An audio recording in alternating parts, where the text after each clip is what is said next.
what if it all boils down to whether you're an optimist or a pessimist? And you look at the Mandelbrot fractal set, the optimists operate within the infinitely iterating pattern, whereas the pessimists that don't believe in the future, they are the void, they are the black on the Mandelbrot set.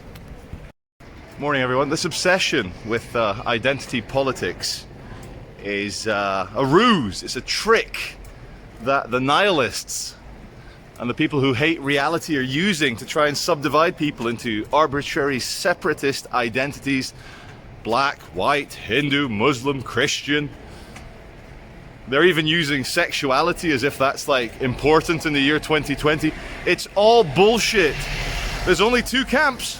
It's people that are optimistic, believe in the future, believe in having babies, versus the haters who are nihilists, who just want to wreck everything and make everything ugly and unaesthetic.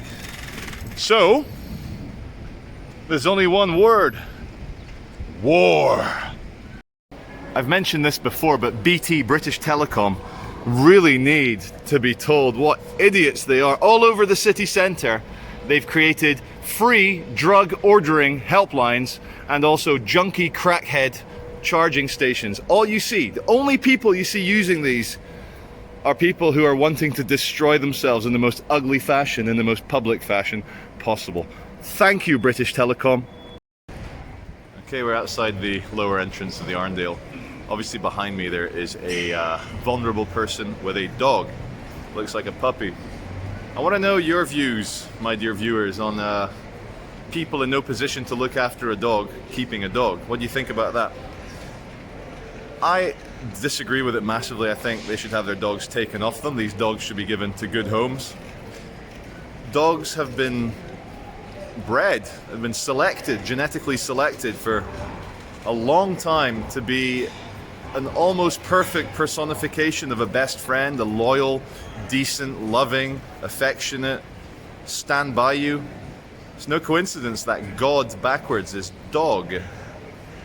Doggies are sacred little animals, and forcing a dog to live like that, I think it's bad enough that people who live in apartments and flats in city centres have dogs, leaving them alone for 10 hours a day while they go to work, walking around the fucking tiny public parks that are now dog toilets, dog shit everywhere. My baby gets covered in it, the pram wheels get covered in it. I'm sick of fucking dog shit. What do you think, guys? Should they be allowed to force these dogs to live a pathetic, horrible, disgusting, tortuous life? So I've just got into the Arndale. There is now COVID marshals. Can you fucking believe it? Specialized bouncers in retail environments to confirm you have your face mask. Well, I do have my face mask. I got this particular print because it's my cattle mask. It's my cattle muzzle. It's my feed bag. I put a few peanuts in there. I can wear this all day and moo obediently. Anyway, just realized, absolute strangers questioning you about the face mask, about the feed bag. I said the right thing today. I said, some people have a medical exemption. Now, that is correct, because you cannot be discussing your private medical details with people who are not doctors, certainly who are not your doctor. Just for the record, not that it's any of your business, I am actually exempt from the feed bag. When you're just trying to live the future that you feel was maybe stolen from you, you know, from 80s, 90s, everything great, and it was, you know, Bill Clinton blowjob was the biggest problem. Then 9/11 happened, the kingdom of fear, the kingdom of insanity, the demons started to come in. These fake, like, divisions as well, fake divide and conquer bullshit. And I know exactly what's going on.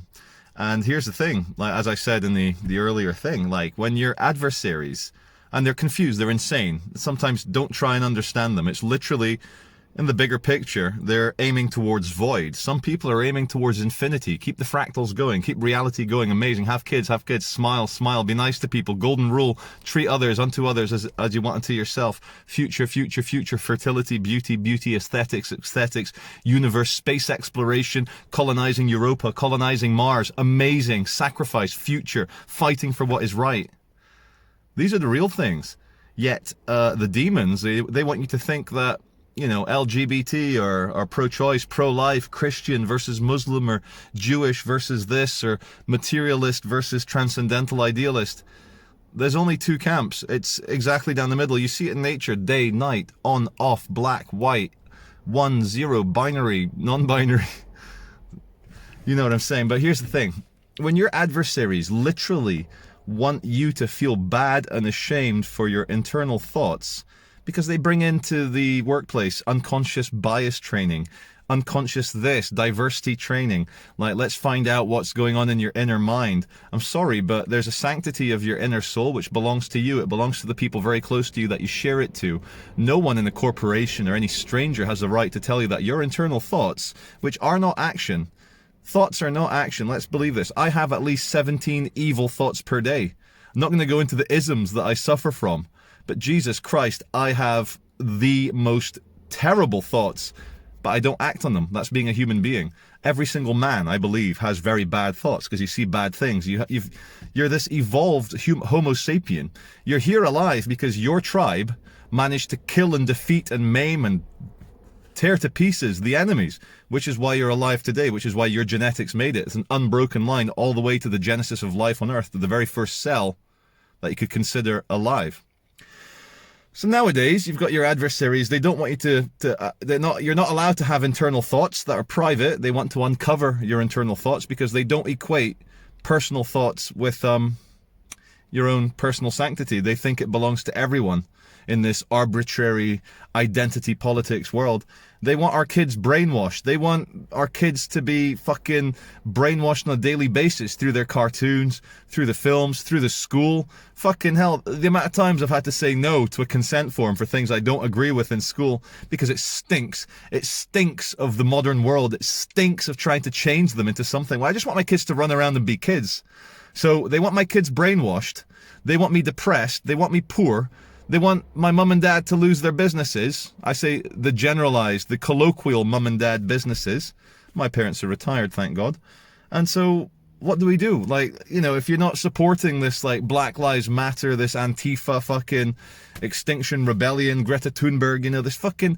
It's naive. It's fucking naive to take these very strong ideological sides. And it's very clear in America right now that they're undergoing some sort of a fucking color revolution like they had in Iran that failed, the green revolution. Was it the purple revolution in Burma, the fucking orange revolution? All again, very carefully orchestrated fucking ideologically fucking fired up students, you know, ignorant people between the ages of 17 and 22 haven't got a fucking clue what's going on. I was 17 to 22 once. I know exactly what I'm talking about. Whereas for me, when I was 17, that was 1997, going into 1998, going to university, 18 years old. The worst problem yet to come in a year's time. Kenneth Starr trying to prosecute and impeach fucking Bill Clinton for a blowjob. That was, you know, much simpler world back then. I went to university to socialize, to drink, to go clubbing, to discover all sorts of great phrases like the road of excess leads to the palace of enlightenment. Whew! I had fun. Bloody hell. University, when you came from an all-boys school to suddenly a mixed university, it was great fun. But you see poor students nowadays, they're not dating each other, they're not shagging each other, they're all depressed, they're all fucking killing themselves over the state of the climate. Fucking young people these days, I'm sorry, but you've become corporate, ballless, soulless little bitches, little fucking orcs. Like, does it not fucking play with your brain when, like, your little protests, your little riots are like, sponsored by Pepsi, sponsored by Starbucks, yay, yay, yay. And, like, you know, I can see the intention is good. Google has this thing in America where they put this symbol, it's like this little black symbol, so you can see where the black-owned businesses are, you know, and so if you want to support a black-owned business, but again, they're so naive, so short-sighted. I mean, you can see how this could be abused. Like, people who are pissed off, they go, oh, I'm not going to go to that business. Thanks, Google, for giving this, you know, this, what's it called? Segregation, you know, fucking online Google Maps segregation. I can see who's white, who's black. Fuck you. Back in my day, when I was a kid, you know, Hollywood movies that starred black American actors. I grew up thinking America was this perfect fucking black and white mixed country where, you know, doesn't matter what color you are, whether you're Denzel Washington, fucking Will Smith, fucking Morgan Freeman, fucking Chris Rock, a million of them, just off the top of my head. But nowadays it's like, oh no, you need. And then you got that fucking John Boyega, you know, the British actor of Nigerian descent, I believe, who had a massive role in the latest Star Wars trilogy, and he got paid very handsomely for it. He's a very handsome young man, very charismatic young British black man. But it didn't take long for him to start bitching and fucking moaning, saying, oh, I got left. Mate, welcome to the real world. White people, brown people, Indian people, fucking Irish people, everyone's been enslaved. Everyone's been forced to live in the gutter. Everyone's been treated like shit. Everyone's been suffered under a fucking psychopathic local fucking feudal lord who, like, you know, raped you, abused you, fucking took all your money, and then if you complained, he fucking got his soldiers to stick a sword through your fucking chest. So, hold on a second. Ignore these messages of white fragility, white guilt, white fucking guilt and everything, and fucking black people. Suddenly it's exalted now. You can't, like, fucking do it. You gotta, like, present black people as these, like, fucking sinless angels, and that is as bad as, like, presenting them as criminals and fucking dangerous people. It's not right. It's not logical. It's not realistic. Human beings are human beings. We can't have this arbitrary, oh, black camp, white camp.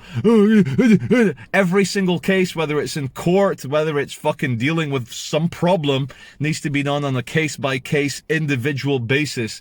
As soon as you fall into this ideological trap of, I'm on the left, or, oh, I'm on the right, you've lost. Like, people are even trying to turn the, we'll call it the big CV, because, you know, YouTube likes to fuck it, coronavirus, fuck YouTube as well, like, fucking hell. Out of my 1,000 videos, 950 of them got demonetized. Oh no, Charlie's not gonna get any income, fuck that. So yeah, so my answer to your adversaries, that what your kids brainwashed, they want them to, like, fucking take hormones to get confused. They don't want anything to mean anything. They want to, like, make fucking little employees feel guilty for, oh, your software has uncovered some unconscious bias. The one-word answer is war.